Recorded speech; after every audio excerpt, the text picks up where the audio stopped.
for them to talk and put out ideas. Well, you know what happens at these Republican forums? They're invaded by the left-wing nut jobs. They're invaded by Black Lives Matter. They're invaded by leftists that just want to interrupt, disrupt, and shut down.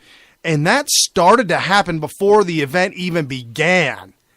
And so... Right, and I actually listened to his interview. Steven Crowder was interviewed by Glenn Beck. After this had happened. Yeah. He was questioned about this specifically. And he said, the speaker before him was badgered into oblivion by the crowd.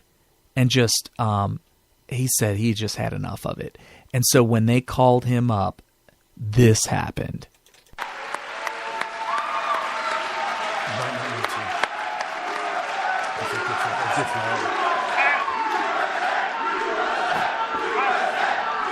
Please.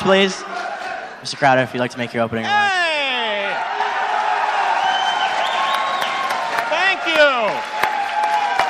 Let's hear it for UMass Republicans putting this on. Come on, let them know you love him.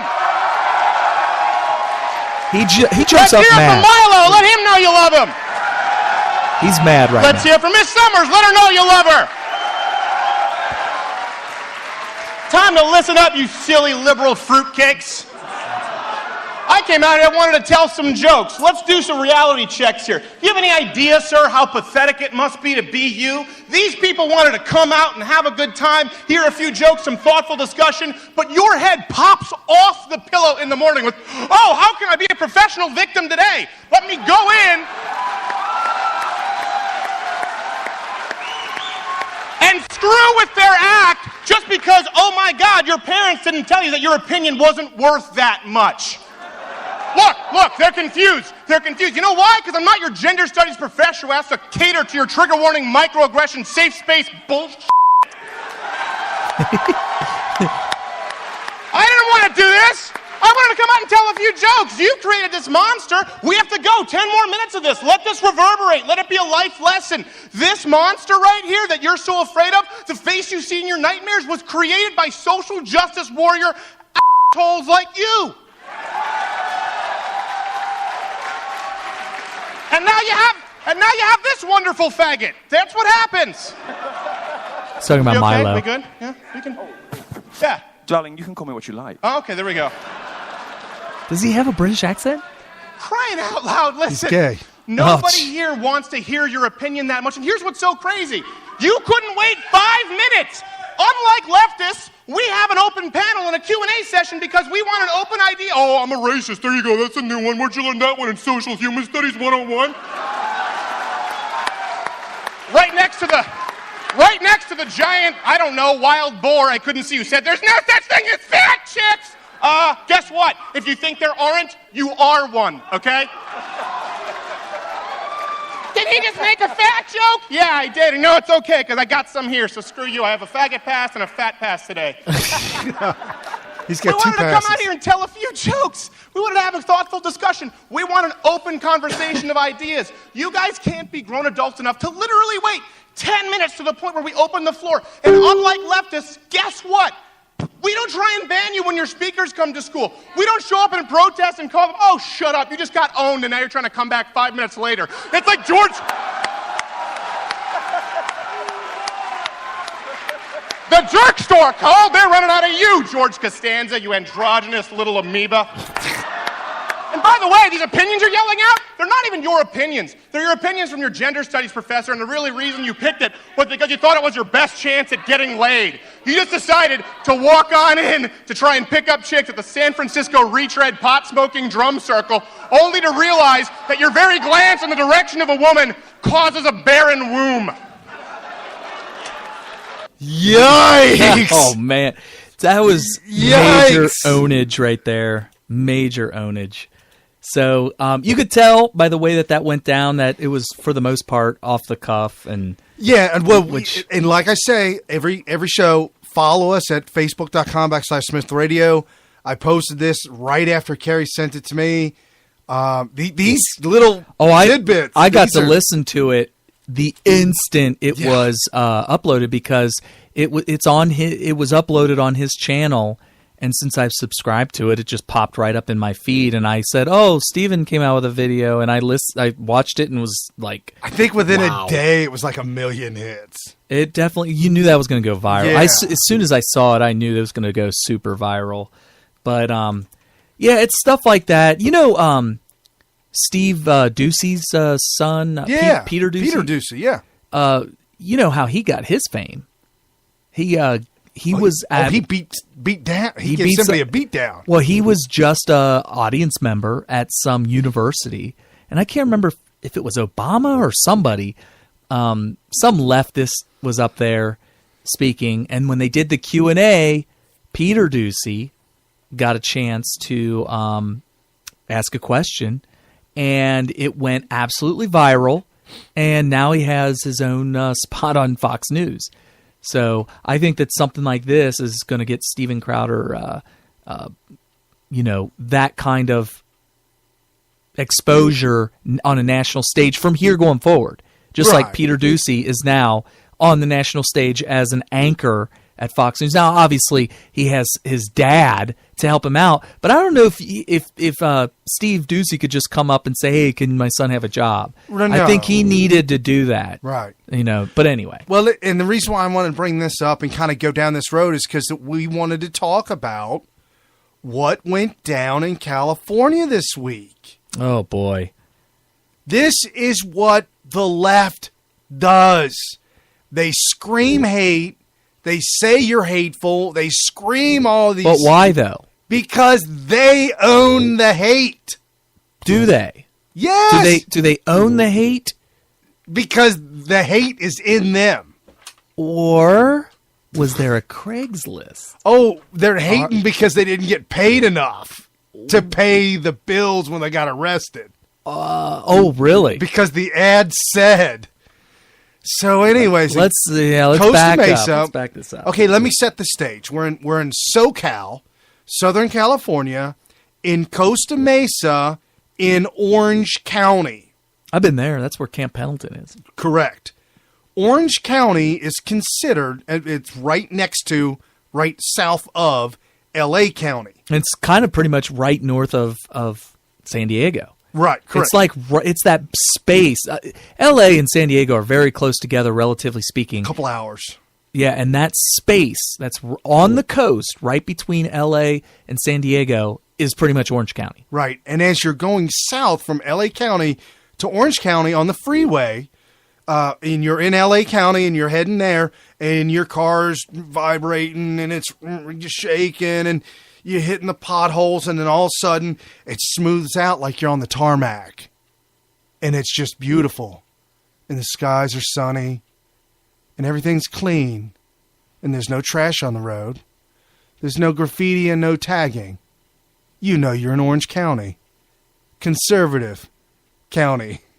Orange County is where conservatives have run to in droves to escape the communist county of L.A. L.A. County has literally taken a nosedive into communism full board with Antonio Villaraigosa. Should they call it Red County? It should be Red County nowadays. But we should just call it Red County from now on. the mayor, Antonio Villaraigosa, his last name is the combination of his wife's last name and his, and he had to keep his last name even though she left him because he's now with a news reporter that was supposed to do an expose on him, but they decided to get together and he said, "Forget my family, I'll stay with you because you're young."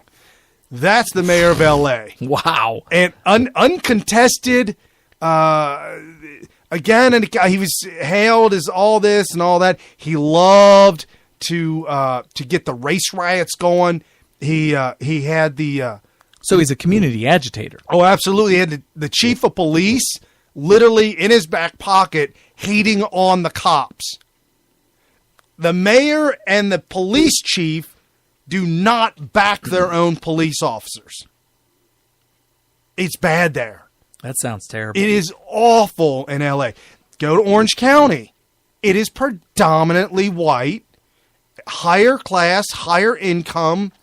If you want to get a base house there, maybe a 1-2 bedroom house, very nice, very clean, $300,000 starting. I mean, that's not on the ocean. That's kind of desert area right through there. That's Orange County. Costa Mesa is a very affluent area. It's a lot of money, a lot of higher end people. I mean, you just don't have, you don't have projects. You don't have low end.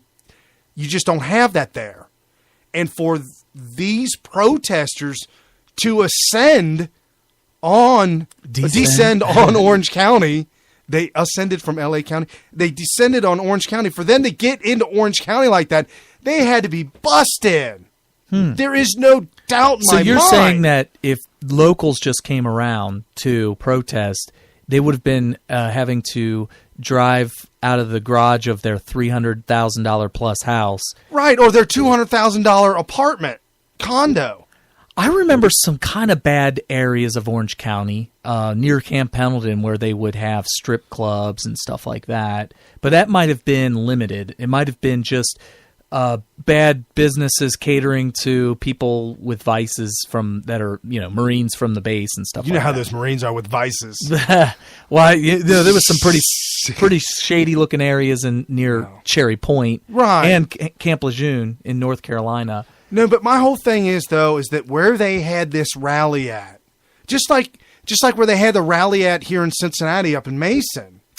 Right. Mason is a very affluent area.